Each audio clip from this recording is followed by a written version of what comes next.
हजरात, हॉर्मूज को खोलने की डील काफी करीब है, लेकिन ये ईरान की बड़ी जीत है।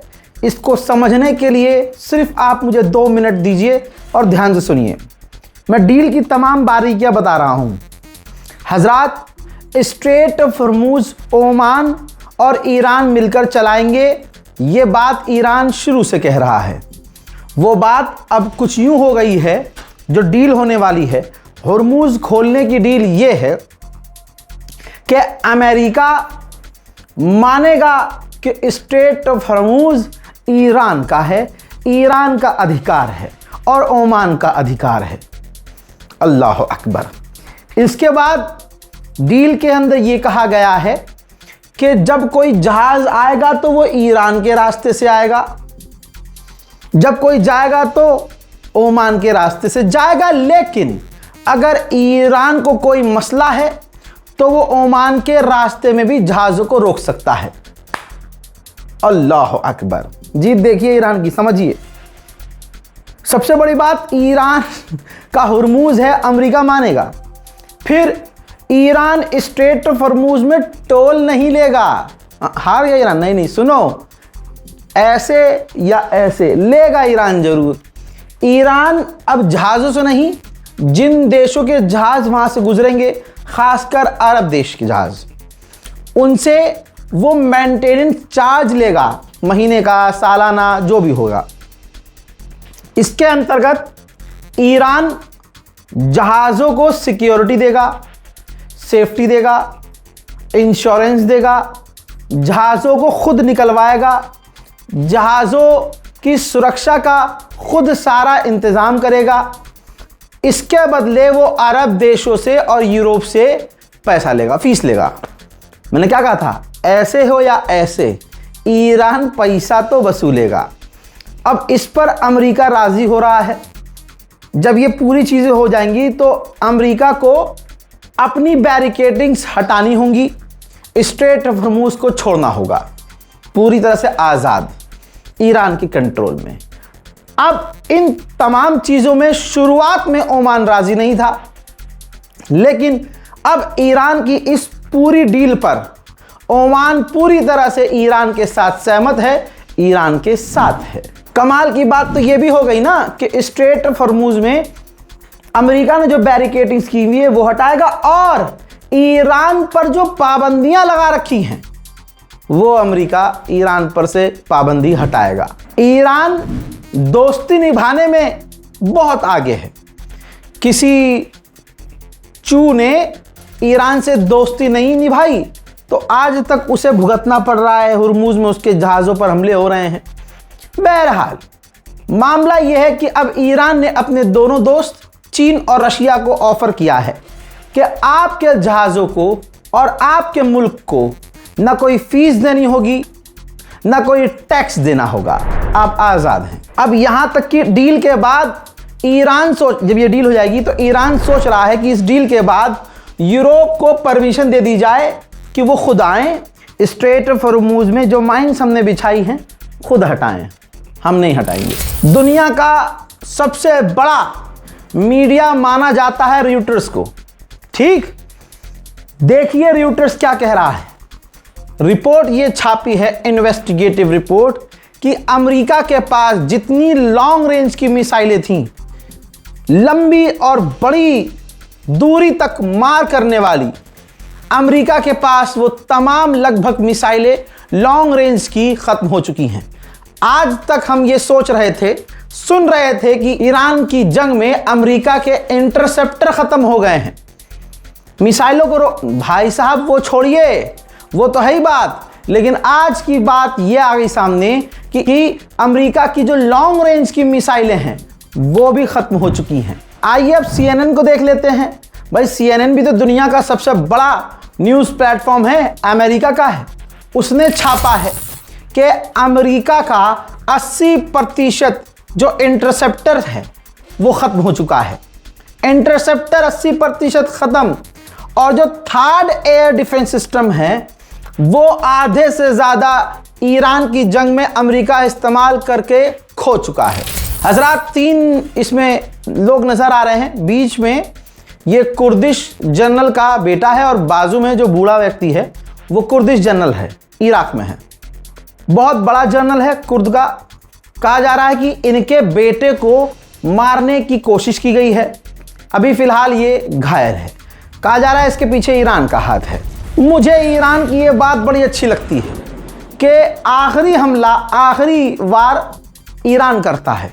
अभी 2 दिन पहले ईरान ने ऐलान नहीं किया, लेकिन मैंने बताया था कुवैत में अमेरिकी बेस पर धमाका हुआ। कल भी मैंने आपको बताया था इजराइल ने खुलासा किया है कि जो कुवैत के अंदर अमेरिकी बेस में धमाका हुआ था वो हमला किया था ईरान ने। और आपको बता दूं कि इसके बाद अमेरिका की हिम्मत भी नहीं हुई कि ईरान पर पलटवार करें। हजरात, उधर इजराइल की बात हो रही है। इजराइल ने खुद लेबनान पर हमला किया, जिसमें लेबनान के कई इलाकों में आग लग गई।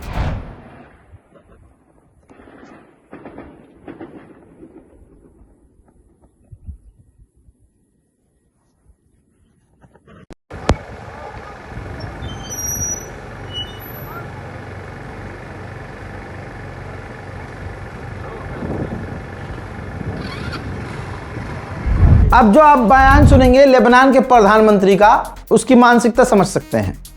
लेबनान पर इजराइल लगातार हमले कर रहा है।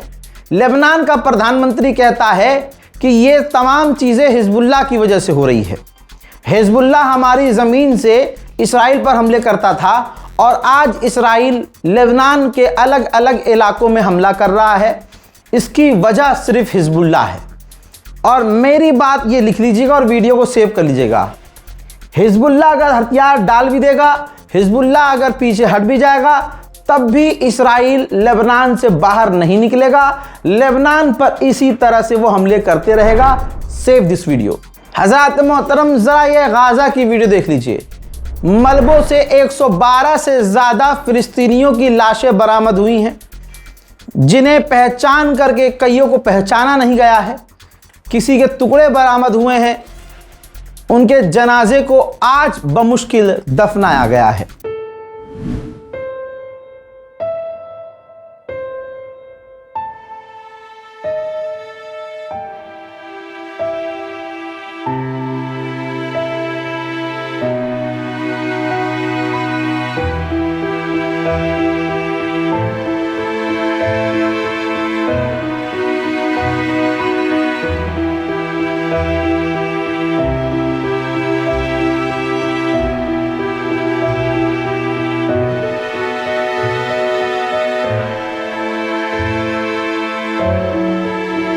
गज़ा के ऑफिशियल रिपोर्ट के अनुसार गाज़ा की हेल्थ मिनिस्ट्री बता रही है 9 से 10 हज़ार लोग गाज़ा के अभी भी मलबों में दबे हुए हैं।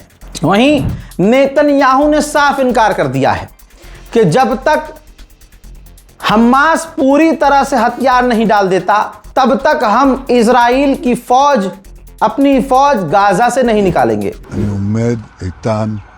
על האינטרסים הביטחוניים שלנו. אנחנו לא נסוגים מהקווים הנוכחים שלנו עד שהחמאס יפורק לגמרי מנשקו. 1. 2. אנחנו מנחים את חיילי צה"ל לעשות כל מה שצריך כדי להגן על עצמם, להגן על שטחנו, להגן על אזרחינו. 3. הנשיא טראמפ חושב, צוותו חושבים, שהם יכולים להביא את החמאס להתפרק מנשקו ולפרז את עזה. אנחנו בודקים את זה. הם שלחו לנו טיוטה, לא הסכמנו, לא טיוטה שלנו. इस नेतन्याहू को बचाने के लिए अंतर्राष्ट्रीय क्रिमिनल कोर्ट को मिटाने की कोशिश ट्रंप कर रहा है। रिपोर्ट यह है कि इंटरनेशनल क्रिमिनल कोर्ट के जो मेंबर्स हैं, जो अफ्रीकी देश हैं, डोनाल्ड ट्रंप उनको धमकी दे रहा है कि इस इंटरनेशनल क्रिमिनल कोर्ट के मेंबरशिप छोड़ दो और इनसे बाहर निकल जाओ। उधर आइए अब फिलिस्तीन के वेस्ट बैंक का मंजर दिखाता हूं। फिलिस्तीन के वेस्ट बैंक में इस्राइल फिलिस्तीनियों के बच्चों के स्कूल को तोड़ रहा है। पूरी बिल्डिंग अब तक तबाह हो चुकी है। हजरात, अब जो तस्वीर आप देखेंगे, भारत का एक झुंड आपको उसके अंदर नजर आएगा। फिलिस्तीन की सैकड़ों साल पुरानी मस्जिद के करीब यहूदी आतंकी झुंड जाकर नाच रहा है।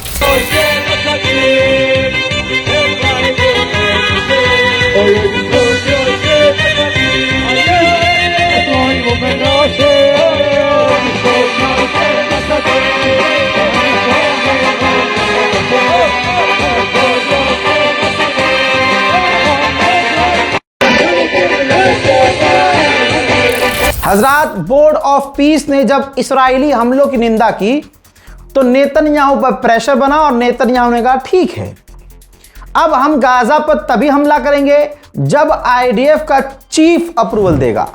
सीरिया की फौज का दावा यह है, कुछ मंजर भी पेश किए हैं और कहा है कि हथियार जो लेबनान जा रहे थे ईरानियों के द्वारा, हमने उन्हें जब्त कर लिया है। कुर्द का खतरा देखते हुए अब ईरान ने इराक के बॉर्डर पर अपने टैंक तैनात कर दिए हैं। हालात और कितने बिगड़ सकते हैं या आगे सुधरेंगे, अभी कुछ कहा नहीं जा सकता, क्योंकि जिनसे डील ईरान कर रहा है वो धोखेबाज हैं फितरत से।